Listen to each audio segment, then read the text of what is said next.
ने आपने गाया, श्रवण किया।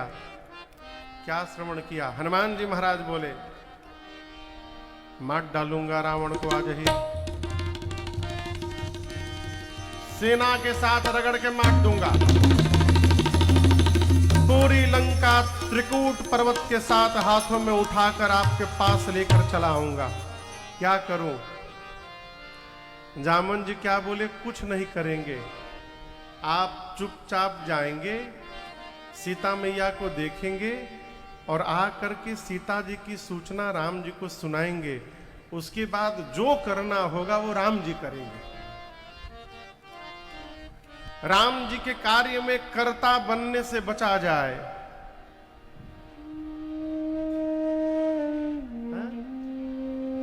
कहां भोपाल रहे तब वो हो ही रहा है। राम जी के कार्य में कर्ता न बना जाए, राम जी के कार्य में निमित्त बना जाए तो असंभव को भी राम जी संभव करा लेंगे हम लोगों से। जामवंत जी ने कहा, कर्ता नहीं बनना है आपको, जो करेंगे राम जी करेंगे। कैसे करेंगे? कपिसेना संग। कपियों की सेना कहां रहेगी? संग में। और संहारे निशिचर राम। संहारे निशिचर राम, इसका मतलब राम जी ही निशाचरों का संहार करेंगे। और आगे, राम सीता ही आनी है, राम जी ही सीता जी को ले आएंगे। हम लोग केवल साथ में रहेंगे, राम जी निशाचरों का संहार करेंगे और राम जी ही सीता मैया को लाएंगे। हनुमान जी पूछे, हम लोग क्या करेंगे? जामवंत जी बोले, कौतुक लागी संग कपि सेना। कपियों की सेना साथ में क्यों रहेगी? कौतुक के लिए। किसके लिए? कौतुक के लिए। जोर से कहिए, कौतुक बुझाता का। कई लोग मोबाइल में खोजे लागल, कौतुक मीनिंग्स व्हाट? गूगल बताओ जल्दी।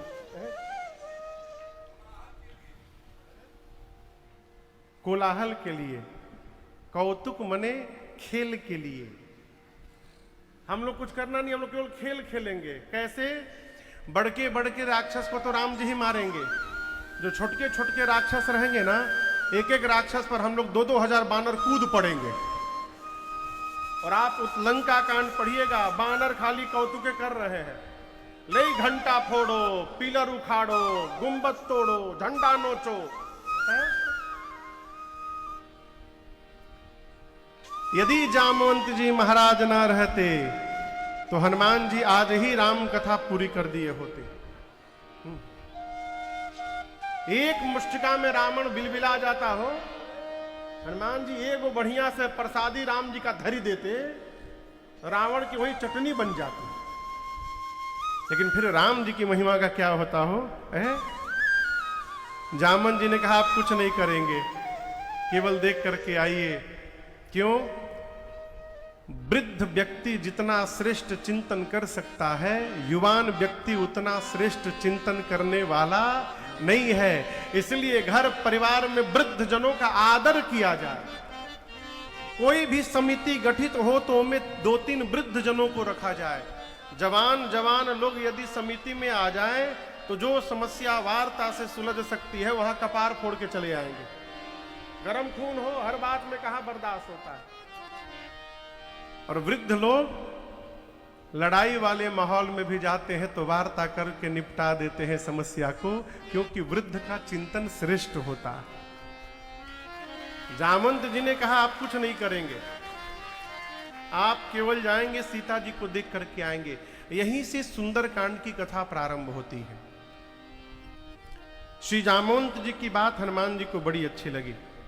अभी प्रारंभ में जो 3 चौपाई हम लोग आए, हनुमान जी बोले, जब तक मैं पता लगा कर नहीं आ जाऊं कपियों से, आप लोग यहीं बैठे रहिएगा। मैं जानता हूं आप लोगों को यहां कष्ट होगा, उचित व्यवस्था नहीं है, लेकिन थोड़ा दुख सही है। आराम से जीवन में कुछ प्राप्त होने वाला नहीं है। थोड़ा कष्ट सहिए, मुझे विश्वास है हर्ष हो रहा है हृदय में, होई ही काज मोहि हर्ष अभिषेकी। मैं जा रहा हूं तो मेरे हृदय में हर्ष हो रहा है, ये बता रहा है कि कार्य अवश्य पूर्ण होगा। ये कथा कह रही है जीवन में कोई भी कार्य करने जाइए तो प्रसन्न मन से चलिए। रो कर किया हुआ कार्य कभी पूर्ण होने वाला नहीं है। किसी आदमी को कही दो सामान ले आओ, बहुत गर्मी है, गाड़ी से लेके चले जाओ, बाजार में बहुत भीड़ है, वो इतनी समस्या बता देगा आपको, आप कहेंगे भाई साहब आप रहने दीजिए, हम ही लेकर के आ जाएंगे। इस मनोदशा वाले जीव से कार्य कहना भी नहीं चाहिए, बिगाड़ देगा। कहो कहाँ पहुंचाया ट्रेन तुम लोगों को? पटना पहुंचाया ना, आरा से। पिछले साल हम लोग आरा कथा कर रहे थे, जो कथा कराए थे वो बड़े अद्भुत महापुरुष थे। भगवान की कथा कोई सामान्य आदमी थोड़ी करावत है। तो कथा के बाद भैया ने एक गाड़ी की, इन लोगों को पटना पहुंचना था, 2-3 लोग, ये लोग भी महापुरुष है। गाड़ी में बैठे, वो ड्राइवर का जाने का मन नहीं था। भाई मन नहीं था तो मालिक से बोल देते कि हमको नहीं जाना है। मालिक बोले तो बोले ठीक है ले जाएंगे। आरा से पटना 20 की स्पीड में गाड़ी चलाया। सब लोग सड़क पे गाड़ी चलाते हैं, वो एक चक्का डिवाइडर पे चला के चढ़ा रहा था। ट्रेन खुलने के 1.5 घंटा बाद पहुंचाया इन लोगों को पटना। याद है? रो कर न किया जाए, करना है तो प्रसन्न मन से करिए, नहीं तो मना कर दीजिए, नहीं कर पाएंगे। हैं? हनुमान जी बोले मुझे प्रसन्नता हो रही है। इतना कह के कपियों को प्रणाम करके, राम जी को प्रणाम करके, सिंधु तीर एक भूधर सुंदर, सिंधु तीर एक भूधर सुंदर, कौतुक कूद चढ़े ताओ पर, कौतुक कूद चढ़ो ताओ और पर, बार बार रघुवीर समारी, बार बार रघुवीर समारी, तर के वो पवन तनय बल भारी, कर के पवन तनय बल भारी, जेहि गिर चरण दे हनुमंता, जय गिर चरण दे हनुमंता, चले सुगा पाताल तुरंता, चले सुगा पाताल तुरंता, दिव्य मोघ रघुपति कर बाना, अमोघ रघुपति कर बाना, एहि भांति चले हनुमाना, यही भांति चले हनुमाना, जल निधि रघुपति दूत विचारे, जल निधि रघुपति दूत विचारे, तै मैनाक होहि श्रमहारे, तै मैनाक होहि श्रमहारे,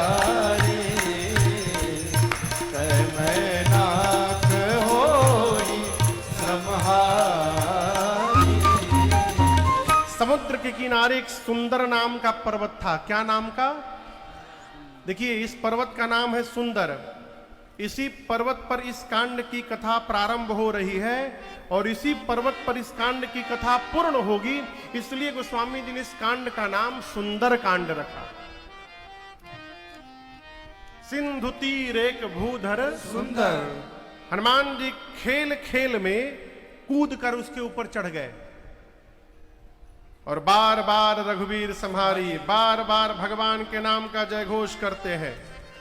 सारे कपि नीचे, ऊपर से हनुमान जी बोलते हैं, नीचे से सारे बानर बोलते हैं जय श्री राम, जय श्री राम, जय श्री राम, जय श्री राम, जय श्री राम, जय श्री राम। बार बार रघुवीर संहारी, तर्क पवन तनय बल भारी, बार बार भगवान के नाम का जय घोष करके श्री हनुमान जी महाराज चल पड़े।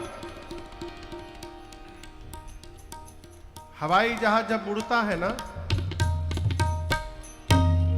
तो जितने वेग से आगे बढ़ता है उतना ही बल पीछे छोड़ता है, थ्रस्ट इंजन से, तभी वो आगे भागता है।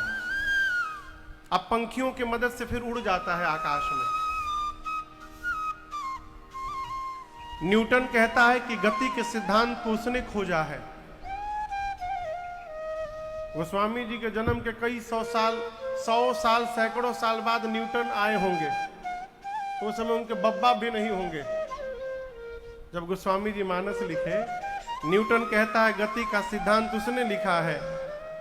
Third law of motion Newton का कहता है, to every action there is an equal and opposite reaction. प्रत्येक क्रिया के बराबर विपरीत दिशा में प्रतिक्रिया होती है। और उसके जन्म के पहले गोस्वामी जी लिख डाले हैं यहां पर, तो उसने कहां से खोज दिया हो?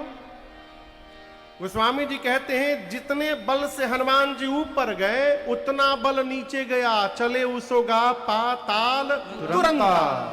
पाताल तक सब खड़बड़ा गया हो।